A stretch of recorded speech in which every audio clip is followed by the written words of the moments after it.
Hello everyone, in this video I am taking exercise 3.4 of class 8th. Now see, first question is state whether true or false. You have to write true or false. First is all rectangles are squares. सारे rectangles square होते हैं. तो मैंने आपको जब types of parallelograms explain किया था उसमें बताया था कि सारे rectangles स्क्वायर नहीं होते हैं. द रीजन इज स्क्वायर्स की जितनी भी कंडीशन है वो रेक्टेंगल पे नहीं लगती हैं. रेक्टेंगल की सारी साइड्स इक्वल नहीं होती जबकि स्क्वायर की सारी साइड इक्वल होती हैं. तो all rectangles are not square. ठीक है, लेकिन इसका ऑपोजिट होगा वो करेक्ट होगा. All squares are rectangle. जब ये कहा जाए कि all rectangles are square, it means कि रेक्टेंगल्स सारे स्क्वायर्स की सारी प्रॉपर्टी सेटिस्फाई करते हैं. तो आपको ये चेक कर लेना है कि रेक्टेंगल्स वाकई में स्क्वायर की प्रॉपर्टी सेटिस्फाई कर रहे हैं नहीं कर रहे हैं. अगर ये होता कि ऑल स्क्वायर्स रेक्टेंगल तो उसमें आपको देखना होगा कि सारे स्क्वायर्स रेक्टेंगल की प्रॉपर्टी सेटिस्फाई करते हैं नहीं करते हैं. ठीक है, तो फर्स्ट वन इज रॉन्ग और you can write false. False ही लिखना है आपको. बी है इसका ऑल रोम्बसेस आर पैरेललोग्राम्स. आपको देखना है सारे रोम्बस पैरेललोग्राम की कंडीशन सेटिस्फाई करते हैं नहीं करते हैं. रोम्बस आप देखिए पैरेललोग्राम में क्या होता है, ऑपोजिट साइड्स पैरेलल होती है, रोम्बस में भी होती है. पैरेललोग्राम में ऑपोजिट साइड्स इक्वल होती है, रोम्बस में भी होती है. पैरेललोग्राम में डायगोनल्स बाइसेक्ट करते हैं दूसरे को, रोम्बस में भी करते हैं. तो यस, और वैसे भी rhombus is a type of parallelogram. Rhombus एक तरह का पैरेललोग्राम है, so it is true. Likewise C है इसका all squares are rhombuses and also rectangles. जितने भी स्क्वायर्स हैं सारे वो रोम्बस भी होते हैं और रेक्टेंगल्स भी होते हैं. तो आपको देखना है कि स्क्वायर रोम्बस की सारी प्रॉपर्टीज और रेक्टेंगल की भी सारी प्रॉपर्टीज सेटिस्फाई करते हैं नहीं करते हैं. तो स्क्वायर, जब स्क्वायर की डेफिनेशन मैंने बताई तभी बताया था कि स्क्वायर जो होता है वो रोम्बस रेक्टेंगल्स की सारी प्रॉपर्टीज कंटेन करता है. तो इट इज ट्रू. डी है all squares are not parallelogram. सारे स्क्वायर पैरेललोग्राम नहीं होते. It is false because square is a type of parallelogram. बाकी इसके EFGH पार्ट दिए वो आप खुद करेंगे. Now see question number 2. Identify all the quadrilaterals that have 4. अब आपको क्वाड्रिलेटरल के नाम बताने हैं. ठीक है, फर्स्ट पार्ट दिया है इसका 4 साइड्स ऑफ इक्वल लेंथ. कौन कौन से क्वाड्रिलेटरल हैं जिनकी चारों साइड इक्वल लेंथ की होती है. तो इफ यू रिमेंबर मैंने बताया था रोम्बस की चारों साइड इक्वल होती है और स्क्वायर की. तो इसमें आपका आंसर जाएगा रोम्बस एंड स्क्वायर. बी है इसका 4 राइट एंगल्स. तो आप खुद प्रॉपर्टी से पता लगाइए कि कौन से वो क्वाड्रिलेटरल्स है जिनके की चारों के चार राइट एंगल्स होते हैं और वो नाम आप लिख देंगे. इसमें सिर्फ एक देखिए, आप क्वेश्चन में लिखा है आइडेंटिफाई ऑल द क्वाड्रिलेटरल्स, यानी ये नहीं कि आपने एक लिख दोगे. आप इसे फर्स्ट पार्ट में बताया 4 साइड्स ऑफ इक्वल लेंथ का मतलब है वो रोम्बस की भी होती है और स्क्वायर के दोनों नाम लिखना है आपको, रोम्बस एंड स्क्वायर. वैसे 4 राइट एंगल्स के लिए आपको 1 है, 2 है, 3 है, जितने भी क्वाड्रिलेटरल्स है सबके नाम लिखने होंगे. थर्ड क्वेश्चन है explain how a square is. आपको बताना है कि स्क्वायर है. फर्स्ट है अ क्वाड्रिलेटरल. स्क्वायर क्वाड्रिलेटरल है, कैसे इसे एक्सप्लेन करना है, थोड़ा सा आपको इसमें आंसर लिखना होगा. थर्ड का फर्स्ट पार्ट स्क्वायर, तो आप लिखोगे स्क्वायर इज अ क्वाड्रिलेटरल. तो क्वाड्रिलेटरल तो हम उस पॉलीगन को बोलते हैं जिसमें 4 साइड्स होती है. हम लिख देंगे square is a quadrilateral because square is a polygon with 4 sides. क्योंकि स्क्वायर में क्या होती हैं, 4 साइड्स होती हैं, इसलिए ये क्या है, क्वाड्रिलेटरल. इसके सेकंड पूछा गया है कि बी पार्ट पूछा है, सेकंड पूछा गया है थर्ड का सेकंड कि explain how a square is parallelogram. Square parallelogram क्यों है. जैसे हमने क्वाड्रिलेटरल का रीजन लिखा है वैसे ही पैरेललोग्राम का लिखेंगे because its opposite sides are parallel. Third ये रोम्बस क्यों है, तो आप खुद सोचिए रोम्बस क्यों है. रोम्बस की ऐसी कौन सी प्रॉपर्टीज होती है जो स्क्वायर की भी है. ठीक है, फिर फोर्थ है इसका explain how a square is rectangle. Rectangle क्यों है, तो रोम्बस के केस में बता देती हूँ मैं. रोम्बस का क्या है कि रोम्बस में क्या होता है, ऑल साइड्स आर इक्वल. ले देंगे आप square is a rhombus because all its sides are equal and its diagonals are perpendicular bisector of each other. Rectangle का आप खुद लिखेंगे. ना see question number 4. Question number 4 में बताना है name the quadrilaterals.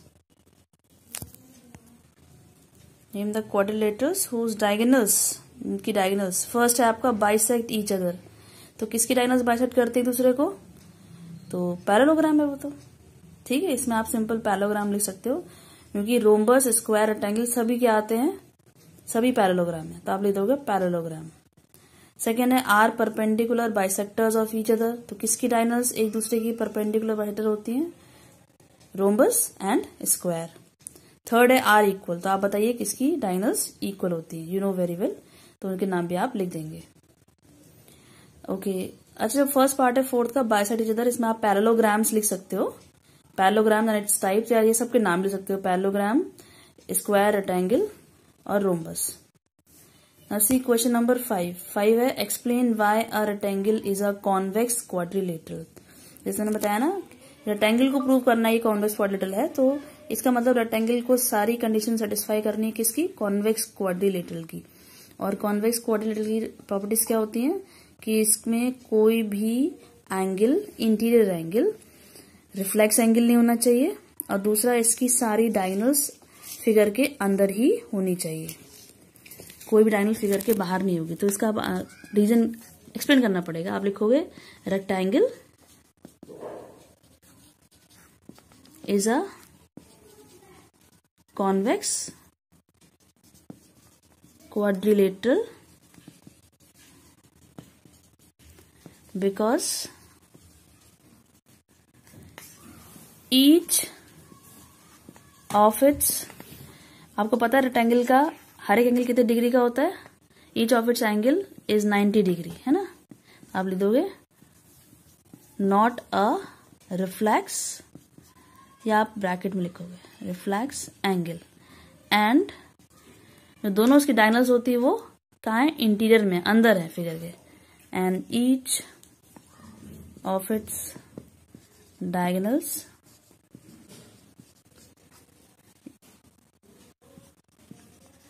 Lie in the rectangle लिख दीजिए, या interior of rectangle, interior of rectangle. ठीक है, ये इसका रीजन है, ये आप लिख सकते हो।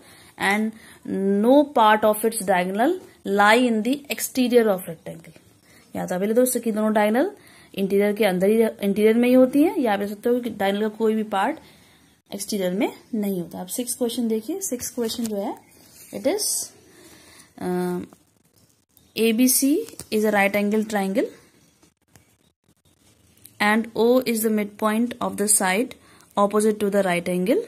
Explain why O is equidistant from A, B and C.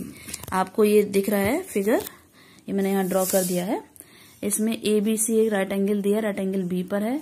O आपका AC का मिड पॉइंट है, ठीक है। अब बताना कि पॉइंट O जो है A पॉइंट से, B पॉइंट से और C पॉइंट से इक्विडिस्टेंट है, मतलब AO और ये CO और ये BO, ये तीनों लाइन इक्वल है। ये हमें प्रूव करना है, दिया नहीं है, प्रूव करना है। तो इसके लिए सिंपल हम कंस्ट्रक्शन करेंगे। We will draw a line AD, हम एक लाइन ड्रॉ करेंगे AD जो BC के पैरेलल है, और DC जो AB के पैरेलल है, ठीक है। जैसे हम ये दोनों लाइन ड्रॉ करेंगे तो ये ABCD क्या हो जाएगा? आप देखोगे in ABCD AD is parallel to BC, आप क्या लिखोगे? AB is parallel to DC। क्यों पैरेलल है? रीजन आप दोगे बाय कंस्ट्रक्शन,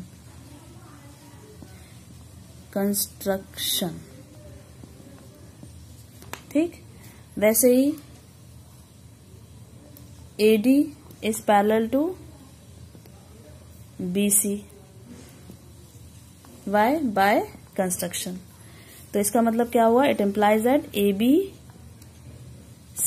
क्या हो गया? Is a parallelogram.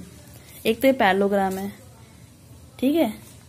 एंड आप लिखोगे since angle B is equal to 90 degree, किसी भी पैरेललोग्राम में अगर एक एंगल 90 डिग्री का होगा तो बाकी सारे एंगल भी क्या हो जाएंगे? 90 डिग्री के।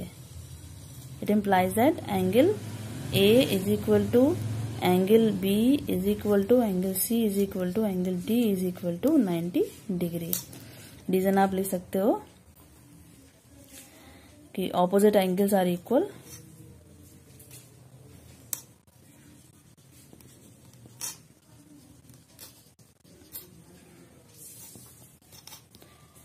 पैरेललोग्राम में अपोजिट एंगल्स इक्वल होते हैं एंड एडजेसेंट एंगल्स क्या होते हैं, सप्लीमेंट्री, एंड एडजेसेंट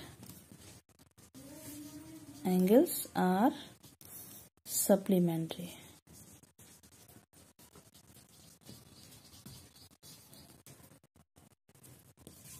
ये रीजन हो गया।